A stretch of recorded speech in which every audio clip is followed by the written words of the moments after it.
Hassan Whiteside sebenarnya adalah center dengan defense terhebat di NBA era modern. Bahkan mungkin lebih hebat dibandingkan Prime Shaq. Tapi anehnya, karirnya justru hancur sesaat setelah masa-masa kejayaannya.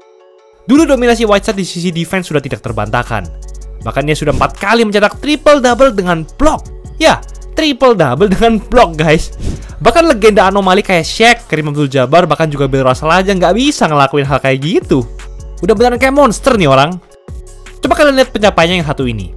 Pada musim 2019-2020, Whiteside mencatatkan rataan 15,5 points, 13,5 rebounds, dan 3 blocks per game. Rataan bloknya itu merupakan yang tertinggi di NBA pada musim itu. Sedangkan rataan reboundnya menduduki peringkat tertinggi kedua.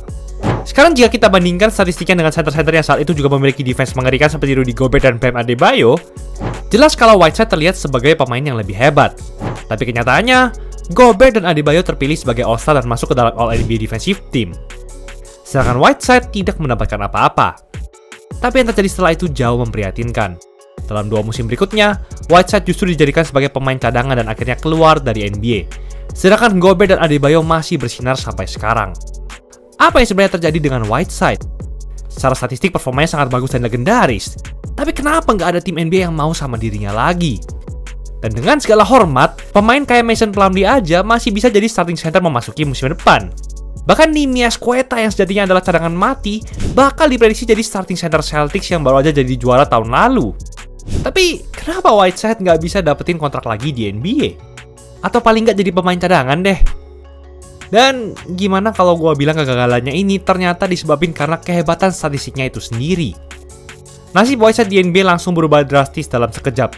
Dan ternyata itu sudah menjadi motif dalam perjalanan karir basketnya sejak awal. Saat berkuliah di Marshall University, performa Whiteside terlihat menjanjikan dengan rataan 13,1 poin dan 8,9 rebounds per game. Gak cuma itu, tapi ia juga memiliki rataan blok tertinggi di Liga Mahasiswa NCAA pada saat itu, sekaligus tertinggi dalam sejarah sebagai pemain tahun pertama dengan 5,4 blocks per game. Wow, pencapaiannya ini sangat gak masuk akal. Kayak lagi main game NBA 2K guys. Dengan tinggi 213 cm dan wingspan 231 cm, Whiteside terlihat seperti Slenderman yang sangat atletis. Namun meski sudah menunjukkan potensi yang menjanjikan, Whiteside baru dipilih di urutan pick ke-33 pada ronde kedua NBA Draft 2010. Tapi ada satu hal yang membuat banyak tim NBA cemas kalau memilihnya. Whiteside dikenal memiliki sifat yang arogan. Egonya sangat besar. Bahkan sebelum NBA Draft ia sempat tidak melanjutkan latihannya bersama Miami Heat cuma karena capek. Aneh banget. Tapi sayang jika talenta sehebat Whiteside dibiarin begitu aja, sehingga Kings akhirnya mengambil dirinya. Kekurangan itu akhirnya menghambat karir muda Whiteside untuk melesat. Ia hanya bermain dalam 19 game saja selama 2 tahun bersama Kings sebelum akhirnya keluar dari NBA dan terpaksa bermain di luar Amerika. Ya, jadi Whiteside nggak cuma sekali pernah keluar dari NBA guys. Ia menghabiskan 2 tahun bermain di Liga Lebanon dan Cina. Mungkin masa-masa itu adalah titik terendah Whiteside. Bagaimana tidak, selain ia gagal bertahan di NBA, ia juga harus bermain di area Lebanon yang lagi nggak stabil karena peperangan, serta Cina, di mana ia sangat kesulitan untuk berkomunikasi. Bahkan ia sampai dipermainkan oleh orang-orang di sana dengan mengajarkan bahasa yang ngawur-ngawur. Masa orang yang nggak tahu apa-apa tentang bahasa Mandarin diajarin ngomong "Wosuni papa", yang kata mereka artinya "halo, senang bertemu denganmu". Padahal arti aslinya adalah "I'm your daddy". Dan ia mengatakan itu ke semua orang di sana. Bisa-bisanya Whiteside mau dikonyolin kayak gitu.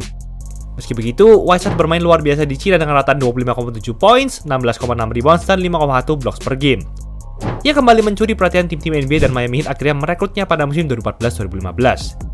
Di sana ia bermain bersama legenda-legenda NBA seperti Dwayne Wade dan Chris Bosh. Potensinya sebagai center sekelas bintang semakin terlihat. Dan yang terpenting, karena Whiteside dikelilingi oleh pemain senior, ia akhirnya bisa mengendalikannya. Hal tersebut berdampak sangat baik terhadap performanya di lapangan. Pada musim 2015-2016, Whiteside tampil dominan dengan rataan 14,2 points, 11,8 rebounds, dan 3,7 blocks per game. Dia tuh kelihatan gampang banget buat mencetak poin, rebounds, dan blok kayak bermain sama anak-anak kecil guys. Nggak cuma triple-double dengan blocks, Whiteside bahkan juga bisa jadi pemain ke-11 dalam sejarah NBA yang mencetak 20 poin dan 20 rebounds dalam satu game sebagai pemain cadangan. Wow! Nama Whiteside akhirnya masuk ke dalam All-NBA Defensive Second Team dan juga sebagai finalis Defensive Player of the Year NBA 2016. Padahal hanya 2 tahun sebelumnya, ia masih bermain di luar Amerika. Namun ia bisa langsung jadi sehebat ini. Tapi, apa yang terjadi setelahnya bakal mengubah hidup Whiteside selamanya. Ia mendapatkan kontrak baru selama 4 tahun sebesar 98 juta US dollar atau sekitar 2,1 triliun rupiah. Sebagai perbandingan, kontrak itu lebih besar dibandingkan punya Russell Westbrook dan Kevin Durant selama mereka masih di OKC Thunder. Whiteside langsung dianggap sebagai mega bintang dan masa depan Heat. Tapi, apa jadinya kalau ternyata kontrak itulah yang menjadi awal dari kehancuran Whiteside? Dengan segala kekayaan dan status yang ia miliki, egonya yang besar akhirnya kembali lagi. Gak peduli bagaimanapun kondisi timnya di lapangan, yang penting ia bisa ngambil rebound atau blok sebanyak-banyaknya. Tapi itu bukan satu-satunya masalah yang menentukan nasib karir Whiteside. Seiring berjalannya waktu, ada center Heat lain yang juga mulai berkembang jadi calon mega bintang, yaitu Bam Adebayo. Permainan Adebayo dinilai lebih modern dibandingkan Whiteside yang hanya mengandalkan area paint. Selain itu, Adebayo juga bisa menjaga semua posisi untuk ukuran badannya. Sehingga Heat sudah tidak percaya lagi dengan Whiteside dan men-trade dirinya ke Portland Trail Blazers. Dan seperti yang sudah kalian tahu, catatan statistik Whiteside terlihat sangat solid bersama Blazers. Tapi di sisi lain, banyak sekali kelemahannya yang terekspos di saat yang bersamaan. Di atas kertas, Whiteside memang terlihat mengerikan dengan banyaknya rebound dan blok yang ia cetak. Tapi sebenarnya, ia terlihat nggak niat defense ketika di lapangan. Coba kalian lihat ini, lari kembali ke sisi defense saja dia nggak niat. Padahal posisinya krusial untuk menghentikan fast break. Selain itu, Whiteside juga nggak bisa menempatkan dirinya ke posisi yang sempurna untuk membantu rekan setimnya baik di sisi offense maupun defense. Sesederhana box out saja, Whiteside masih malas untuk melakukannya. Sebagai akibatnya, tim musuh jadi lebih bebas untuk melakukan apa saja di lapangan.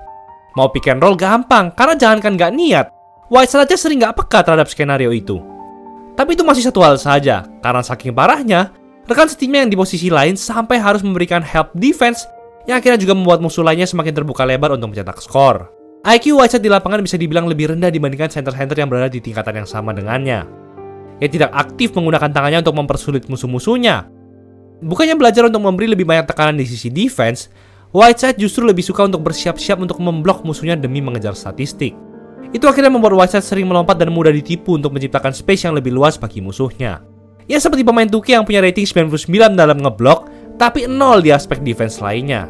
Dan berbicara tentang 2K, Whiteside sendiri pernah ngomong kalau ia bermain hebat hanya untuk meningkatkan rating 2K-nya. Hal-hal seperti ini memang tidak berpengaruh untuk statistik Whiteside secara individu, namun sangat merugikan bagi Blazers secara keseluruhan. Defensive rating mereka bahkan menduduki peringkat 4 terburuk di seluruh NBA, meskipun mereka punya pemain dengan statistik defense sehebat Whiteside. Dengan strategi era modern yang sangat mengandalkan spacing dan rotasi, gak mungkin Whiteside bisa berkontribusi positif jika ia masih malas-malasan bergerak membantu rekan setimnya hanya karena ingin lebih mudah mendapatkan rebound dan blok. Badannya memang masih atletis, tapi Whiteside gak mau melatih kemampuan defense-nya yang gak terlihat di catatan statistik. Pemain seperti Gobert, Draymond Green, dan Alex Caruso memang gak punya statistik sehebat Whiteside. Tapi defense mereka jauh lebih berpengaruh untuk kesuksesan tim. Itu sebabnya tidak ada tim yang mau dengan Whiteside meski statistiknya terbilang bagus. Setidaknya kita bisa mengambil pesan moral dalam karir Whiteside bahwa sebagus apapun catatan statistik seorang pemain, itu tidak sepenuhnya menggambarkan sehebat apa dirinya di lapangan. Itulah episode kali ini. Turun harga! Jersey cuma 80 ribuan di bulan kemerdekaan! Free design hanya di Easy Sportwear! Jangan lupa like dan subscribe agar channel ini bisa berkembang dan menghasilkan video menarik lainnya. Thanks for watching, I'll see you in the next video.